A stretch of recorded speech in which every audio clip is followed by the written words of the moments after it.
the Antiques Roadshow theme tune just on acid, isn't it? It sounds like Baron Silas Greenback from that. It's the Metals. Is their latest ration out of fashion? It's not rapping though, it's more like the kind of the Pet Shop Boys. Maybe a prog song with swearing in it. Like a good quality tikka masala.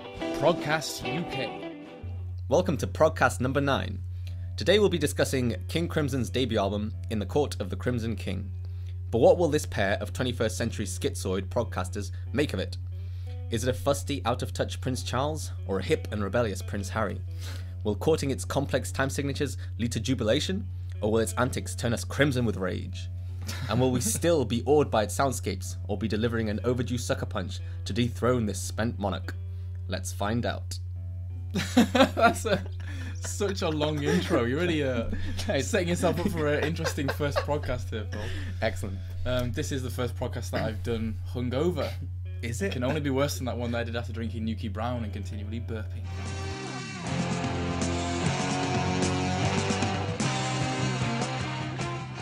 Pretty much anybody who's anybody in prog has heard this album, and it is just it's considered by so many people just to be really, really good. And actually, it's quite early. This album came out in 1969. I mean, the first track, 21st Century Schizoid Man, is just an amazing tune. It's got such an eclectic kind of showcase of different styles. You know, you've got funk in there, you've got jazz, you've got rock, and the riffs are actually, some of the riffs are really chunky and kind of Black Sabbath-y, aren't they? And it's interesting you talk about like whether this album's still relevant, because you hear kind of bands, for example, like Big Elf, who try and recreate that really big Sabbath-esque heavy sound. And it's kind of interesting to look back and see that, you know, it started quite a long time ago. Yeah, well, for me, Schizoid Man, it pretty much sums up all the best bits that this album has in a kind of the metal, the heavy, not metal, but the heaviness of the riffs. Yeah. Juxtaposed with just so many influences thrown in there. Yeah. And making it all work. I mean, just that whole middle section of Schizoid Man, I don't know how you could describe it, as a shuffle, maybe with a double saxophone solo. Like, it is a shuffle indeed. I can't think of any other, many other bands where I listen so avidly to a double saxophone solo over a fast-paced. Exactly. That's drum Black and Sabbath bass too. section. Tony Iommi's dual speaker guitar solos. No, I agree. I think, I mean, when we talked about some of Gentle Giant's albums, I think we discussed this idea that there's a balance between having something you can latch onto and a hook and being musical, and going completely crazy and becoming unhinged. And 21st Century Schizoid Man is such a great example of a song that has both. It's got a riff, it's got rocking vocals, and it's got like an apeshit rolling jazz section. I did not expect to go. An ape what? Brilliant. We'll put a bleep on those. But that's the only way I know how to describe it. It's just so peculiar. And I think other bands that I've listened to that I would compare those bits to would be like some of Soft Machine stuff, where it's really crazy. But here it kind of scoops me back a bit more with some recognisable hooks rather than being absolutely out there. Alright, so let's talk about the experimentality of this album, because it does throw in a lot of very different styles. This is kind of, you could say, a bit of a schizophrenic album, in that there is a lot it's quite schizoid, isn't it? Excellent. So, and sometimes they get it really right, and I would argue that at other times they get it quite wrong. Very, very wrong, and you know what I'm going to talk about I know what you're talking about, and you're gonna bring up Moonchild. Yes, I think over and over again, and especially with bands like Actually, ELP were kind of accused of just basically indulging themselves too much, and I think this album on Moonchild strays into overindulgence, and it's a bit of a song, and then after a few minutes it's just abstract. I don't know what those are. They're just abstract noises. And I was listening to that and thinking, how the hell did they remember what to play when they were recording it? Well, I really, really hope that section was completely improvised. I hope no one ever wrote down on bits of paper, oh, this is a loose section where... But it's funny you should say that, because, yeah, I think on Moonchild, those are probably just improvised. But if you look at Schizoid Man with the jazz sections, those are quite strict. And I was thinking, how the hell does the drummer remember how to do those really erratic, like, drum fills? And that's so impressive to have that. Yeah, see, that song on the album, for me, is like going round to someone's house for dinner. They've invited you around for a dinner party, and they've given you, oh, I've made some of these interesting meals from like different countries, and I've thrown different ingredients together, and it's like, oh, most of the dishes are quite nice, and then they just give you this one dish where they've just said, well, what I've done here is just taken some random ingredients, thrown them all together, not really done anything with them, and then just left them on a plate for you. And that's why, because it's not exactly crazy sounds. It's just the sound of drums, a guitar, and a keyboard. But they're just loose and I think the problem I have with that is like, fine, have a really weird, freaky song, but don't make it 12 minutes and the penultimate track, because that throws the pacing off so badly. The thing that really annoyed me about it was because the rest of the album is really good and I really liked it. I just thought, okay, there must be something to this that I'm missing. Yeah. So these guys can't have just said, oh, you know what, we'll make 4 really good tracks and the rest of it we'll just do whatever. But that is exactly what they've done. I don't understand the point of getting to a stage where you just say, well, we'll write these songs quite well and they sound rocking. For this one, just play what you want. This is the thing. I think it's kind of about that free, crazy jazz spirit, and I'm a big fan of unhinged sounding stuff. And one of the things that I thought Haken did very well on the Aquarius was having sections that are absolutely chaotic and crazy, but keep them well controlled. And the problem is that it slips a little bit.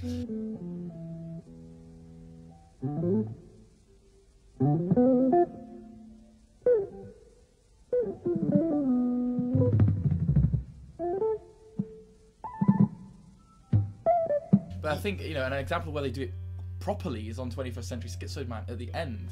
Have you heard the ending of that song? Yeah. It's so absolutely crazy. Like, what the hell is that? It sounds like a bag full of cats has been thrown at a brass band. Yeah, it's like dying brass section.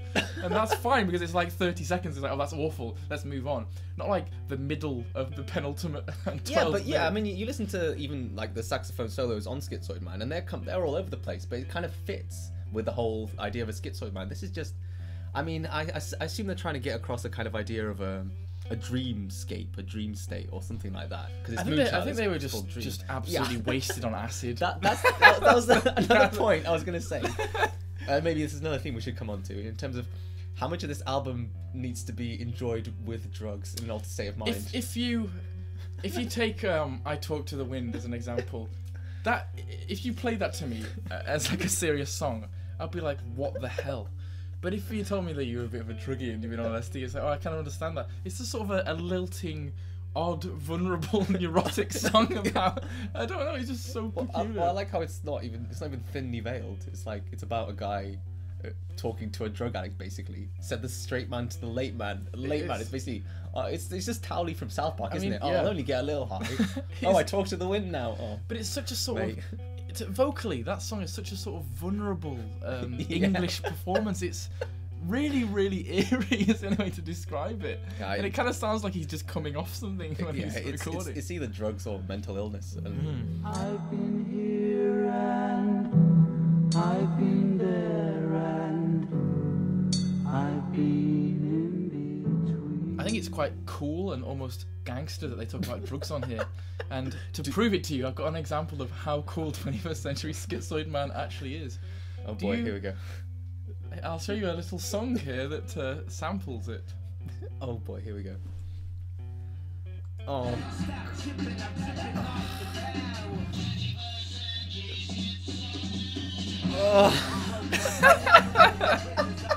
That is Kanye West.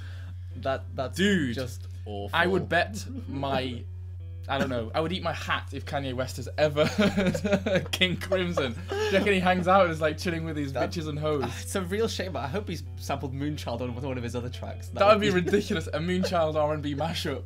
How about we just have like loads of flute and like some really heavy bass? And then I'll just rap like an asshole over the thing is, when I realised that Kanye West had done that, I kind of laughed about it and thought it was ridiculous. But actually, it's a lot more serious than that.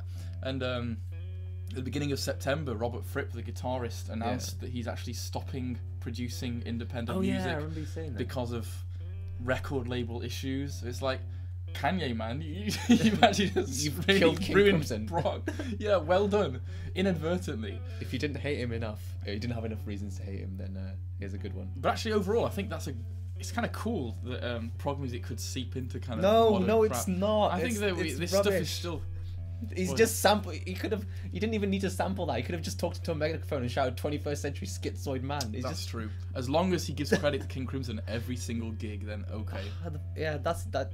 I don't even understand why he's done that. Is Kanye West trying to convert a prog audience? as far as I can tell, the two least overlapping genres of music are probably rap and prog rock. It's waiting for a mashup. It certainly is. Faith No More had some rapping and prog style elements. Never in the same song. That's probably tentative. I suppose Tourniquet, yeah.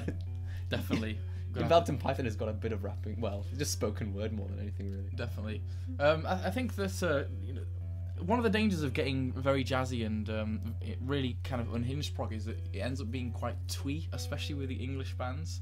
One of the things that I liked about this album was tracks like I Talk to the Wind and Epitaph, because they're actually, yes, they're very out there, but they're also actually quite moody and brooding and a bit vulnerable, and I kind of liked that. There are some there's a couple of really rich, unpalatable parts, but mostly the album does actually keep a good balance of atmosphere, etc. Yeah, the themes in it are, well, I don't know if there's a coherent theme to the whole thing, but definitely within the songs it's quite nice. The Court of the Crimson King, the final track, is kind of quite an epic one. That's an amazing track, and it's got such a great sound to it. It's so kind of full sounding. It's got layered harmonies. It's got actually it has got a very hilarious little tin whistle ending. Again, that sounds so much like it should be in a kids' TV That show. is the kind. That's another song where you think, oh, this is over. Oh, it's back again. Here's a tin whistle section.